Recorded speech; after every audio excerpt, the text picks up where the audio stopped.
பார்வதி பதையே அரஹர மகாதேவா. ரொம்ப விசேஷமான திருக்கோவில் இது.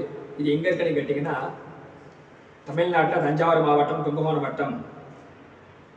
கும்பகோணம் வட்டத்தில் திருப்பட்டீஸ்வரம் அப்படிங்கிற ஊரில் இது அருகாமையில் இருக்கக்கூடிய திருசக்தி முற்றம் ஆலயம். இது ஆலயத்திலே ரொம்ப பழமையான திருக்கோவில். சுவாமியுடைய திருநாமம் சக்தி கணேஸ்வரர். அம்பாளுடைய நாமதயம் பிரகன்னாயின்னு பேர். பராசக்தி கைலாயத்திலேருந்து கீழே இறங்கி அம்பாள் பூலோகத்தில் தபஸ் பண்ணுறாங்க காட்டில் வனத்தில். அந்த தபசனுடைய தோற்றம் அப்படிங்கிறீங்கன்னா, கர்ப்பகிரகத்திலே பார்த்தீங்கன்னா ஒரு கை தலையில் இருக்க அம்பாளுக்கு, ஒரு காலான துடைப்பகுதியில் இருக்குது இந்த க்ஷேத்திரத்தில். அந்த தபஸை சுவாமி போதுன்னு பாட்டுறாரா, அதுக்கு பிரபஞ்சம் முழுக்க நெருப்பு பிடம்பாக பரமேஸ்வரன் காட்சி கொடுக்குறார். இந்தியாவிலே சிவலிங்கத்தை அரைச்சாவில் ரூபாய் எங்கே அப்படின்னா இந்த க்ஷேத்திரத்தை தான் பார்க்கலாம். அந்த மூர்த்தி தான் இது. அம்பாள் சிவலிங்கத்தை தீப்பழம்பாக பரமேஸ்வரன் காட்சி கொடுக்குறார் பார்வதி தேவிக்காக.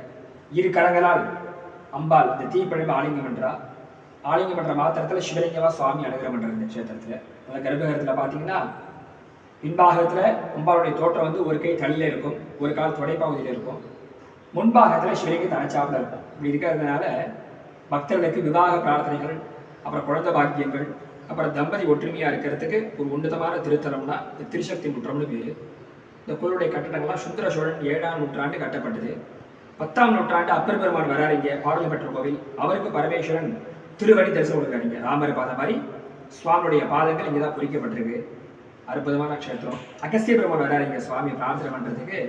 அவருடைய மனைவியை சொல்லி பிரார்த்தனை பண்ணிட்டு போகிறாராம். அவருக்கு திருமண காட்சி இறைவன் 6 இடத்துல கொடுக்குறாரு இந்த க்ஷேத்திரத்தில். அவருக்காக பரமேஸ்வரன் அனுகிரகம் பண்றார். அதனால் 7வது இடமாக தரிசனம் பண்ணிட்டு போக சொல்கிறதா. ரொம்ப விசேஷமான மூர்த்தி. அம்பாலே சிவனை பூஜை பண்ணி சரணாகதி அடைஞ்சதுனால இந்த இடத்துக்கு பேர் சக்தி முற்றம்னு பேர். விசேஷமான இது விசேஷ நாட்கள்லாம் எப்பப்போ? இந்த க்ஷேத்திரத்தில் அமாவாசை பௌர்ணமி விசேஷமாக இருக்கும். இப்போ கல்யாண பிரார்த்தனை, குழந்தை பாக்கியங்கள், தம்பதி ஒற்றுமையாக இருக்கிறதுக்கு அமாவாசை பௌர்ணமி திங்கக்கிழமை சுவாமி பிரார்த்தனை. பரிகாரஸ்தான் கல்யாண பிரார்த்தனை, குழந்தை பாக்கியங்கள், தம்பதி ஒற்றுமையாக இருக்குது. இந்த சுவாமி தான் பரிகாரஸ்தான். இந்தியாவிலே சிவ பார்வதி ஆலிங்கன மூர்த்தி இங்கே தான் பார்க்கலாம். வேற எங்கேயும் மூர்த்திகள் எதுவுமே கிடையாது. இந்த இடத்துல தான் இந்தியாவிலே இருக்குது இந்த க்ஷேத்திரத்துக்கு.